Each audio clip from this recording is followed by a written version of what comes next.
সূর্যপুত্র শনি, তাকে সকলে গ্রহরাজ বলে চেনেন।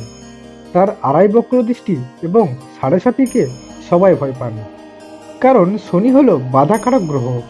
শুভ কাজে দেরি হওয়া, সম্পর্কের অবনতি ঘটা, কর্মক্ষেত্রে ব্যবসায় ক্ষতি, অপবাদ, কারাদণ্ড, পঙ্গু হয়ে যাওয়া, রোগভোগ, দুর্ঘটনা, মৃত্যু, এই সব কিছুই শনির কারণে হয়ে থাকে। কিন্তু জানেন কি, শনিও কাউকে ভয় পান, কারণ একাধিকবার শনির সঙ্গে তার টক্কর ঘটেছে। প্রতিবারই সাজা ভোগ করতে হয়েছে শনিকেই, যার জন্য শনি তাকে ভয় পান। তিনি হলেন স্বয়ং বজরংবলী হনুমান। কোথায় এবং কিভাবে শনির সঙ্গে বজরংবলীর দেখা হয়েছে তা একবার বরং জেনে নেওয়া যাক। তো নমস্কার প্রিয় দর্শক, রহস্যের বাড়িগাল চ্যানেলে আপনাদের সবাইকে স্বাগত। আমার চ্যানেলে যারা নতুন এসেছেন তারা অবশ্যই চ্যানেলটিকে সাবস্ক্রাইব করে ওই পাশে থাকা বেল আইকনটি প্রেস করে নেবেন। চলুন শুরু করা যাক। বজরংবলী হলেন সূর্যের শিষ্য, আর শনি হলেন সূর্যদেব এবং দেবী ছায়ার ছেলে। নানা কারণে শনির সঙ্গে সূর্যদেবের সম্পর্ক খারাপ হয়, এতে সূর্যদেবেরও ভূমিকা রয়েছে। শনি কুদর্শন হওয়ার কারণে তিনি ছেলেকে দেখতে পারতেন না। পরে ভুল বুঝতে পেরে শনিকে বারবার ডেকে পাঠান সূর্যদেব, কিন্তু শনিদেব আসতে রাজি হননি। শেষে শিষ্য বজরংবলীকে দায়িত্ব দেন সূর্যদেব। শনি প্রখর তেজের বলয় উপেক্ষা করে তার শনিলোকে প্রবেশ করেন বজরংবলী। তিনি শনিদেবকে তার সঙ্গে সূর্যলোকে যাওয়ার আহ্বান জানায়।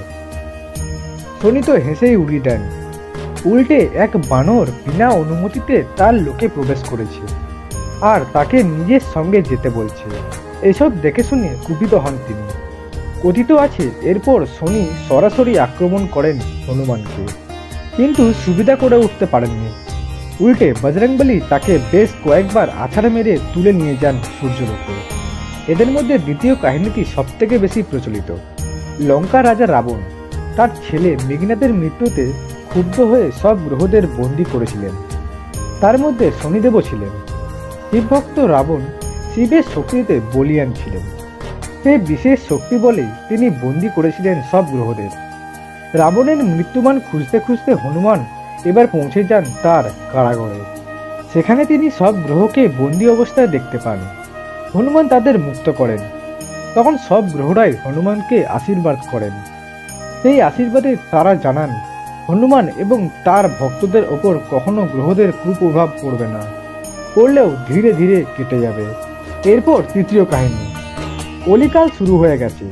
এই কলিকালে শনির প্রভাব সব থেকে বেশি থাকবে বলে তার ওপর আশীর্বাদ রয়েছে। বজরংবলী হনুমান অমর, তিনি রাম ভক্ত, তিনি সব কালেই রয়েছেন। কলিযুগেও বজরংবলী রাম নাম জপ করছেন। সেই স্থান দিয়ে একবার শনি যাচ্ছিলেন, কিন্তু বজরংবলীর রাম নাম জপের প্রভাবে সেই স্থানে এক বলয় সৃষ্টি হয়েছিল, যা শনিদেব অতিক্রম করতে পারছিলেন না। শনিদেব যাবতীয় অতীত ভুলে প্রথমে বজরংবলীকে কটূক্তি করেন। এরপর বজরংবলীর ধ্যান ভাঙতে তার হাত ধরে টানাটানি করেন। এতে বজরংবলীর শরীরে ছ্যাঁকা অনুভব হয়, তার ধ্যানও ভেঙে যায়। তিনি শনিদেবকে প্রতিহত করার চেষ্টা করেন। শনিদেব তখন বজরংবলীকে শাস্তি দেওয়ার জন্য তার কুদৃষ্টি প্রয়োগ করেন, কিন্তু তাতে বজরংবলীর কিছুই হয় না। এরপর শনি দিব্য অস্ত্র দিয়ে বজরংবলীকে আঘাত করার চেষ্টা করেন। পাল্টা জবাবে বজরংবলী লেজে বেঁধে শনিদেবকে গাছ এবং পাথরের ওপর বারবার আছাড় মারেন। শনি তখন জানান কলিযুগে তিনি সর্বশ্রেষ্ঠ, সেখানে বজরংবলীর কোনো জোর খাটবে না, উল্টে তিনি বজরংবলীর ওপর ভর করবেন। এই বলে শনি বজরংবলীর ওপর ভর করেন।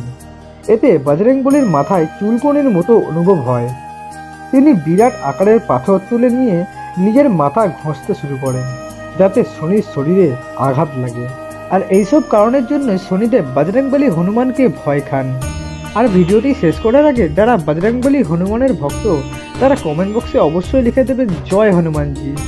আর অবশ্যই চ্যানেলটিকে সাবস্ক্রাইব করে ওই পাশে থাকা বেল আইকনটি প্রেস করে দিন। দেখা হবে পরের ভিডিওতে। ততক্ষণ পর্যন্ত ভালো থাকুন, সুস্থ থাকুন। জয় হিন্দ, জয় হনুমানজি।